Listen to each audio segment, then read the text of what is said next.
इंदौर के कारोबारी राजा रघुवंशी की हत्याकांड में रोज नए नए खुलासे हो रहे हैं। राजा हत्याकांड में शामिल 4 अन्य आरोपियों की तस्वीरें सामने आई हैं। चारों बैठे हैं, घबराए से लग रहे हैं।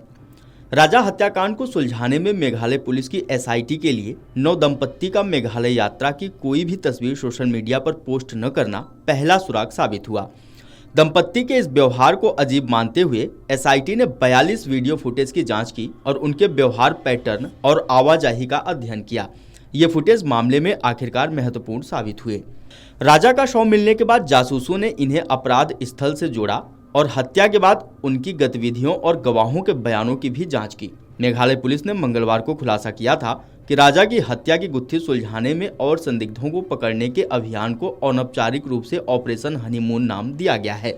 यह विशिष्ट कोड नाम इसलिए दिया गया क्योंकि 11 मई को विवाह बंधन में बंधे नवविवाहित जोड़ा राज्य में हनीमून मनाने आया था। पुलिस ने 7 जून को आधिकारिक तौर पर ऑपरेशन हनीमून शुरू किया था। इसके तहत 8 जून तक मध्य प्रदेश में कई गिरफ्तारियां की गईं।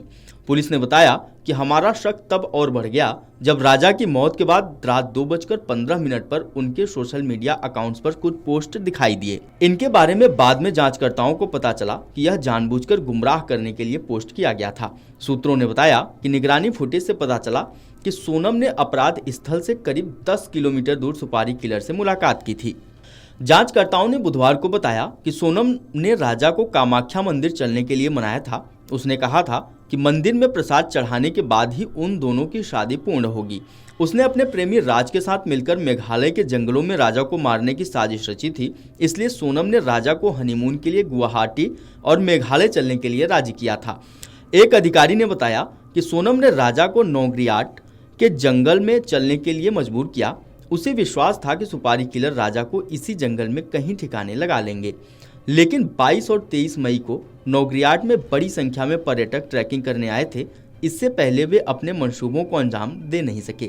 उन्होंने बताया कि आखिरकार आरोपियों ने राजा को वोइसा डोंग फॉल्स के पास मार डाला और उसके शव को गहरी खाई में फेंक दिया।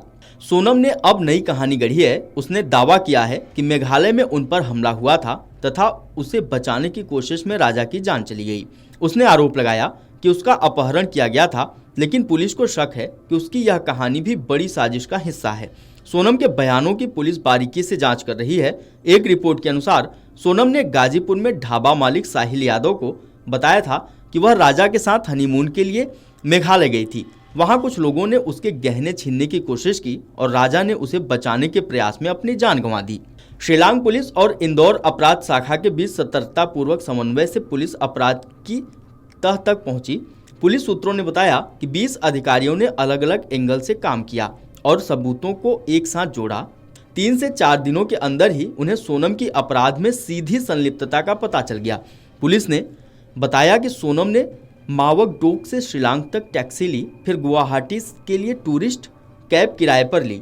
वहां से ट्रेन से इंदौर पहुंची और यहां 2 दिनों तक फ्लैट में रही। लेकिन उसका दावा है कि वह सीधे इंदौर पहुंची थी, लेकिन इसकी पुष्टि अभी नहीं की जा रही है।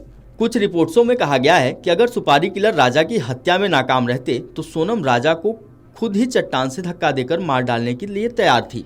माना जाता है कि घटना के बाद सोनम शिलांग से गुवाहाटी गई और फिर ट्रेन से इंदौर पहुंची और 27 मई को शहर पहुंची।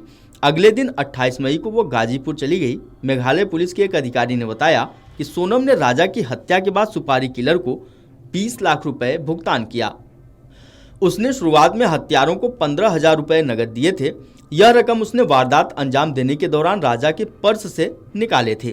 पुलिस का कहना है कि हत्यारों को पैसे देने और बाद में बड़ी रकम देने में सोनम की संलिप्तता साजिश की ओर इशारा करती है।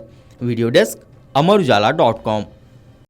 अगर आप ये वीडियो YouTube पर देख रहे हैं तो हमारे चैनल को सब्सक्राइब कर बेल आइकन दबाएं और Facebook पर देख रहे हैं तो हमारे पेज को लाइक करें।